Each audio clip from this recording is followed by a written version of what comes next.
Since the Earth is now in a time of peace once more, Goku gets to finish his training for becoming the Guardian of Earth. With him having saved the Earth 3 times now, from King Piccolo and from 2 Saiyan invasions, I think Kami would finally make Goku the official Guardian. We don't exactly know how they transfer the guardianship from one person to another, as we didn't see how they made Dende the next Guardian in the actual timeline. Regardless of how it's done, once it is finished, Goku officially takes up the role of Guardian. This also means that the Dragon Balls are now tied to his life instead of Kami's. Speaking about Kami's life, there's something I briefly want to talk about. Normally, he and Piccolo didn't merge into one until age 767, which is about 5 years from now. However, I have to change when he passes in order for parts of the story I have planned to still work. Mainly, in order for there to be a dark future timeline like there normally is, Kami couldn't be around, since if Goku still does die from the heart virus, Kami would easily be able to come back as the Guardian. That would mean that the Dragon Balls would still be around, so a dark ending like the future wouldn't happen if he was still alive. It's not completely out of the question for him to die earlier than he normally did.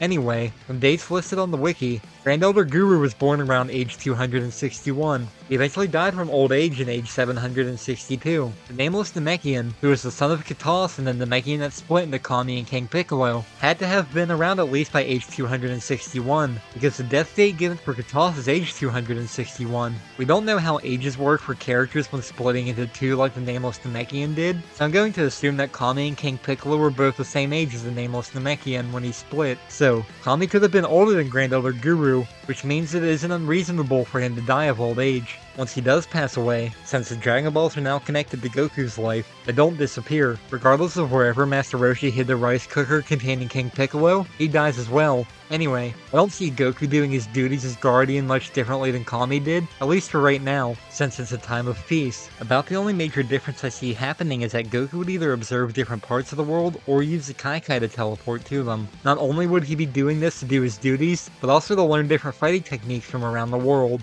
After all, he saw becoming the Guardian as a way to become stronger, so this would have been one of his reasons to do so. Speaking about getting stronger, from what we know about the Guardians of Planets, they have access to God Ki, so Goku would now have access to that. But does that mean he'd be able to tap into things like Super Saiyan God right away? Well, no, I don't think he would be able to do so. I still think he'd have to train in order to get a better handle on God Ki and how to utilize it before he could do that. When he does realize he has a different type of Ki, he likely doesn't know what it is at first, or he might learn what it's called from King Kai. Regardless, when he does find out he has this type of Ki, he'd likely start training to learn how to utilize it. Also, even though they aren't going to Namek in this timeline, he'd likely still have the idea to train in higher gravity after going to King Kai's planet. So, like how Vegeta had Bulma build a gravity chamber in Capsule Corporation, I could see Goku asking Bulma to build one within the lookout for him and his family to train in. The next change in the timeline wouldn't be until roughly 2 years after the defeat of the Saiyans, as a mysterious person arrives on the Earth. At this time, all of the heroes just happen to be at Capsule Corporation, just for a celebration, like a birthday party for Sarai, perhaps. When this stranger arrives at Capsule Corporation,